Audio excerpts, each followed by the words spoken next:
Tech Cocktail Conversations, candid insights from startup founders, entrepreneurs, and thought leaders from around the globe. Hi, my name is James Sun. I'm the CEO and co-founder of Pirq, and that's Pirq.com. And we're a Kirkland, Washington-based company that delivers a business solution to local merchants and at the same time gives consumers a tool to save money through their smartphone app. Well, luckily for me, I've had the fortunate opportunities to cross off my bucket list of being a contestant on Donald Trump's The Apprentice, but also host my own reality show called Sun Tzu War on Business, where I actually played the business guru and helped other entrepreneurs for 13 episodes in all different countries. I think the biggest difference between being the host and being the actual contestant is that with the contestant, you always have to worry about being fired. And am I going to make the next episode or not? So it's very, very short-term thinking, whereas when you're the host of a series of 13 episodes, you're really about the long term. And then it kind of parlays into the startup world as well, because you have to make decisions for the short term, but you have to assume that your company is going to be around in 5-7 years. And so it's a very interesting balance.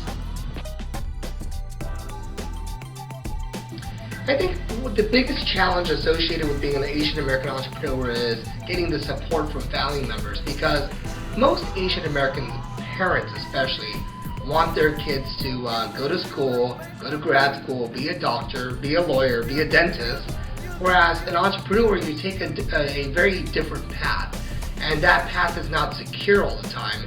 You may not make a paycheck all the time. You may have to forego for many years of sacrifice, working 80 hours a week and not getting paid and not having that potential doctorate degree or the pedigree that Asian American parents want. So a lot of times you don't get the support.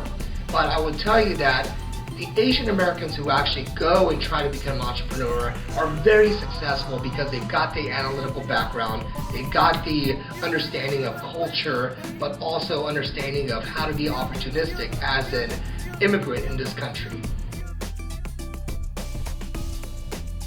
I think the US entrepreneurs are one of the most unique breeds that I've ever seen in the whole world.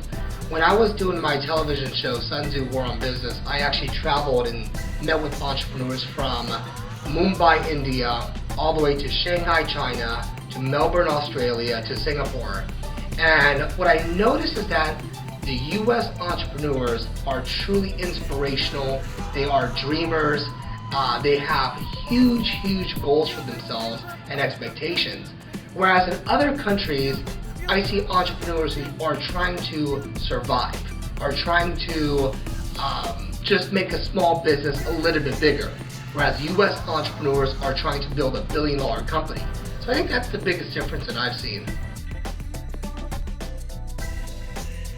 There's an interesting quote in Sun Tzu's Art of War that says, "Water shapes its course according to the ground over which it flows," which just simply means that in warfare you have to change action and make decisions very quickly according to your environment.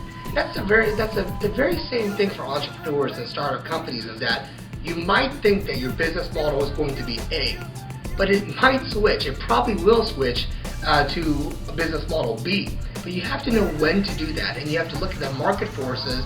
You also have to look at the microeconomy to look at in your industry, in your vertical, do you have to switch according to how your climate and your competitors are attacking that market, and how are you going to segment that market differently?